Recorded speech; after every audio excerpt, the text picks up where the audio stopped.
تو وہ لوگ جو کفر کی روش اختیار کریں گے میں انہیں عذاب دوں گا، بہت سخت عذاب، دنیا میں بھی اور آخرت میں بھی، اور نہیں ہوں گے ان کے لیے کوئی مددگار۔ نہیں، اللہ سبحانہ و تعالیٰ فرما رہے ہیں کہ جو کفر کی روش اختیار کریں گے، جب ان کے پاس کتاب آ گئی، ان کے پاس اللہ کا حکم آ گیا، اس کے باوجود وہ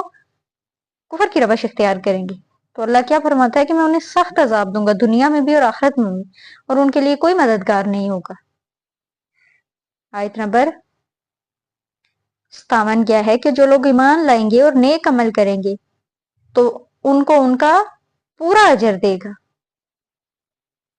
یعنی پورے کا پورا، اور اللہ ظالموں کو پسند نہیں کرتا۔ یہ ہم آپ کو پڑھ کر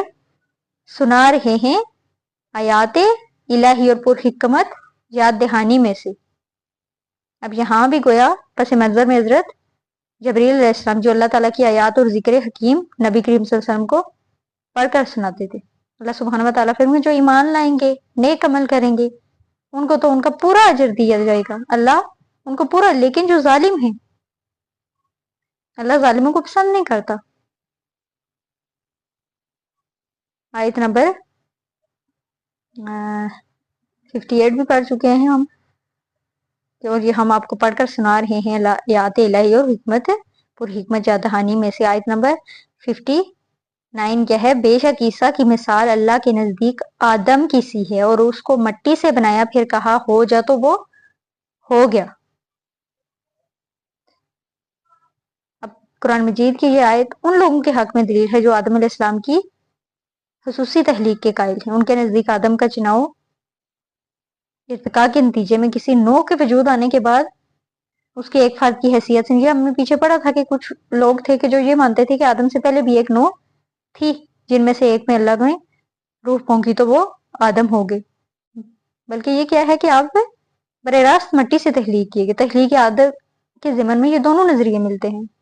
دونوں کے بارے میں دلائل بھی موجود ہیں، ابھی یہ کوئی طے شدہ حقائق نہیں ہے۔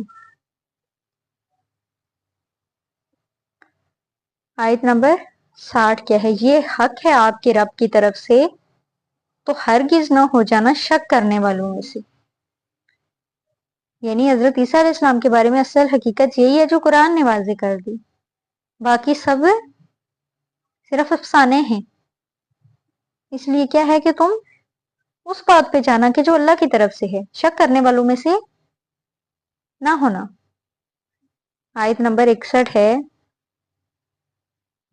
تو اے نبی جو بھی اس معاملے میں آپ صلی اللہ علیہ وسلم سے حجت بازی کرے اس کے بعد کہ آپ کے پاس صحیح علم آ چکا ہے،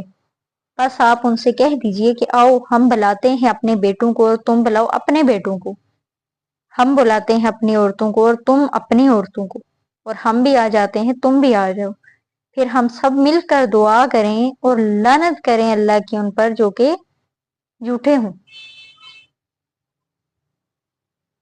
اب آپ صلی اللہ علیہ وسلم کے پاس علم تو آ چکا ہے، اس ساری وضاحت کے بعد بھی اگر جو نصارہ تھے آپ صلی اللہ علیہ وسلم سے حجت بازی کریں اور بحث کریں، بحث اور مناظرہ سے کنارہ کش ہونے کو تیار نہ ہو، تو ان کو آخری چیلنج دے دیجیے کہ وہ آپ صلی اللہ علیہ وسلم کے ساتھ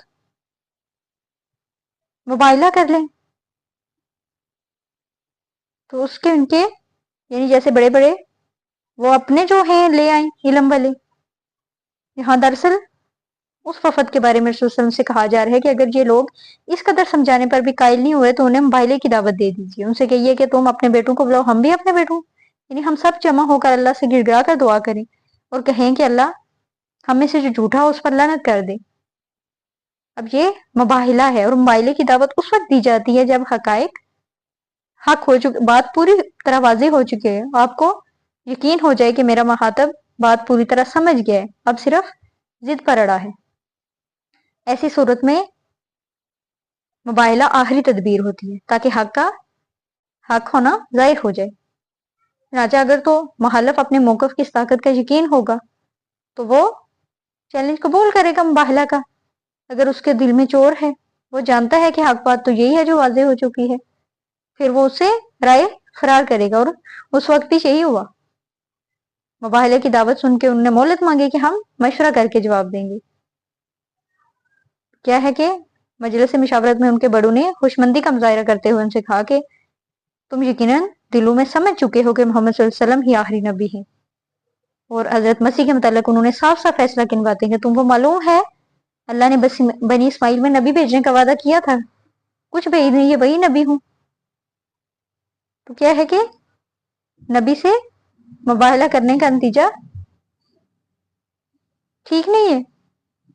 اس کے ہلاکت ہے، عذاب الہی سے ہے، اس لیے انہوں نے مقابلہ چھوڑ کر صلح کر کے واپس چلے گئے۔ آیت نمبر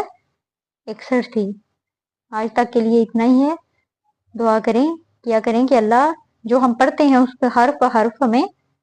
عمل کرنے کی توفیق عطا فرمائے۔